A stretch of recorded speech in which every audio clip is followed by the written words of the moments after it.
അസ്സലാമു അലൈക്കും വറഹ്മത്തുള്ളാഹി തആല വബറകാതുഹു. ബിസ്മില്ലാ വൽഹംദുലില്ലാ. അല്ലാഹുമ്മ സ്വല്ലി അലാ സയ്യിദിനാ മുഹമ്മദിൻ വഅലാ ആലി സയ്യിദിനാ മുഹമ്മദ്. അള്ളാഹുവിൻ്റെ അപാരമായ തൗഫീക്ക് കൊണ്ട് നമ്മൾ പുതിയൊരു വർഷത്തിലേക്ക് കൂടി കാലെടുത്ത് വെച്ചിരിക്കുകയാണ്.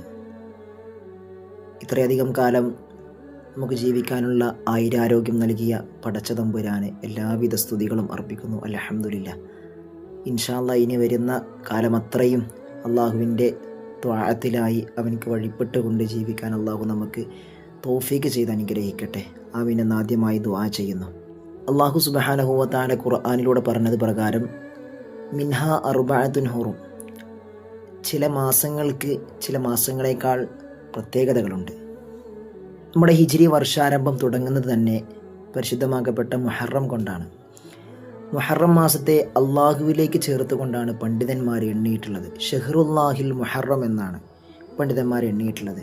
അപ്പോൾ ഈ മുഹറം മാസം നമ്മിലേക്ക് ആഗതമാകുമ്പോൾ, അല്ലെങ്കിൽ ഒരു വർഷം, പുതിയൊരു വർഷം നമ്മിലേക്ക് ആഗതമാകുന്ന സമയത്ത് നമ്മൾ എന്തെല്ലാമാണ് ചെയ്യേണ്ടത്, നമ്മുടെ അമലുകളിൽ ഇബാദത്തിൽ എന്തെല്ലാമാണ് അധികരിപ്പിക്കേണ്ടത് എന്ന കാര്യങ്ങൾ ഇൻഷാ അല്ലാഹ് നമുക്ക് നോക്കാം.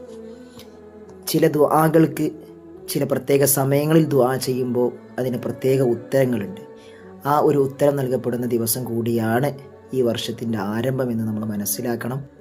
മാസം കണ്ട് മുഹറം 1 ആയാൽ അള്ളാഹുവിന് ആദ്യമായി ജീവിക്കാൻ, ഒരു വർഷം കൂടി ജീവിക്കാൻ തൗഫീക്ക് നൽകിയ, പുതിയൊരു വർഷത്തിലേക്ക് തൗഫീക്ക് നൽകിയ അള്ളാഹുവിനെ സ്തുതിക്കണം. അൽഹംദുലില്ലാ. മറ്റുള്ള തൻ്റെ സുഹൃത്തുക്കൾക്ക് വേണ്ടി ആശംസകൾ അറിയിക്കണം. കുല്ലു ആമിൻ വ അൻതും ബിഖൈർ എന്ന് നമ്മൾ അവർക്ക് വേണ്ടി ദുആ ചെയ്യുന്ന സമയത്ത് മലക്കുകൾ ആമീൻ പറയും. മലക്കുകൾ വലക്ക ബിമിഥിലി, നിനക്കും അതുപോലെ തരണേ എന്ന് മലക്കുകൾ ദുആ ചെയ്യും ഇൻഷാ അല്ലാഹ്. അപ്പോൾ ആശംസയൊക്കെ എല്ലാവരും അറിയിക്കണം. സൂറത്തുൽ മുൽക്ക് പാരായണം ചെയ്യണം. അള്ളാഹിൻ്റെ റസൂൽ സ്വല്ലല്ലാഹു അലൈഹി വസല്ലമ തങ്ങൾ പഠിപ്പിച്ചു, അഫ്ളലു സിയാമി ബഅദ റമളാന ഷഹ്റുല്ലാഹിൽ മുഹറം, പരിശുദ്ധമാക്കപ്പെട്ട റമളാൻ മാസത്തിന് ശേഷം നോമ്പനുഷ്ഠിക്കാൻ ഏറ്റവും ഉത്തമമായ മാസം അത് മുഹറം മാസത്തിലാണെന്ന് നബി സല്ലല്ലാഹു അലൈഹി വസല്ലമ തങ്ങൾ പഠിപ്പിച്ചിട്ടുണ്ട്. മുഹറത്തിൻ്റെ 1 മുതൽ 10 വരെയുള്ള ദിവസങ്ങളിൽ നോമ്പനുഷ്ഠിക്കൽ പ്രത്യേകം കൂലിയുള്ളതാണെന്ന് പണ്ഡിതന്മാർ രേഖപ്പെടുത്തി വെക്കുന്നുണ്ട്. ഇൻഷാ അല്ലാഹ് അതൊക്കെ എല്ലാവരും സാധ്യമാകുന്നവർ ചെയ്യണം. ഈ വർഷത്തിൻ്റെ ആരംഭത്തിൽ 360 തവണ ആയത്തുൽ കുർസി പാരായണം ചെയ്താൽ ആ വർഷം മുഴുവനും അവനക്ക് ശൈത്താൻ്റെ ഷർറിനെ തൊട്ട് കാവൽ നൽകുമെന്ന് പണ്ഡിതന്മാർ പഠിപ്പിക്കുന്നുണ്ട്. ആർത്തവം കാരണം ഖുർആൻ പാരായണം ചെയ്യാൻ കഴിയാത്ത സ്ത്രീകൾ ദിക്ർ എന്ന നിയ്യത്തോടു കൂടി മുഹറത്തിൻ്റെ തുടക്കത്തിൽ, ഒരു പുതുവർഷത്തിലെ തുടക്കത്തിൽ ചെല്ലുന്ന ദിക്ർ എന്ന നിയ്യത്തോടു കൂടി ആയത്തുൽ കുർസി പാരായണം ചെയ്യാം.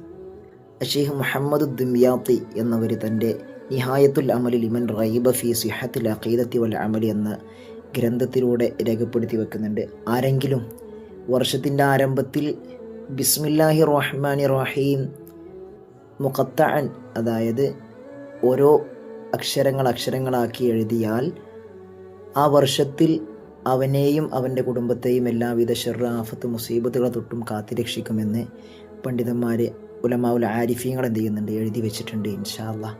അപ്പോൾ അത് എല്ലാവരും എഴുതാൻ വേണ്ടിയിട്ട് ശ്രമിക്കുക. അള്ളാഹു തൗഫീക്ക് ചെയ്ത് അനുഗ്രഹിക്കട്ടെ. ദുആക്ക് പ്രത്യേകം ഇജാബത്തുള്ള സമയമാണ്. അതുകൊണ്ട് ഇൻഷാ അല്ലാഹ് നമ്മെ നാമാക്കി മാറ്റിയ നമ്മുടെ മാതാപിതാക്കൾ, ഉസ്താദുമാർ പലരും ഖബറിലാണ്. എല്ലാവർക്കും അള്ളാഹു മഗ്ഫിറത്ത് പ്രദാനം ചെയ്യട്ടെ. ജീവിച്ചിരിക്കുന്നവർക്ക് അള്ളാഹു ആഫിയത്തുള്ള ദീർഘായുസ് നൽകി അനുഗ്രഹിക്കട്ടെ. അസ്സലാമു അലൈക്കും വറഹ്മത്തുള്ളാഹി.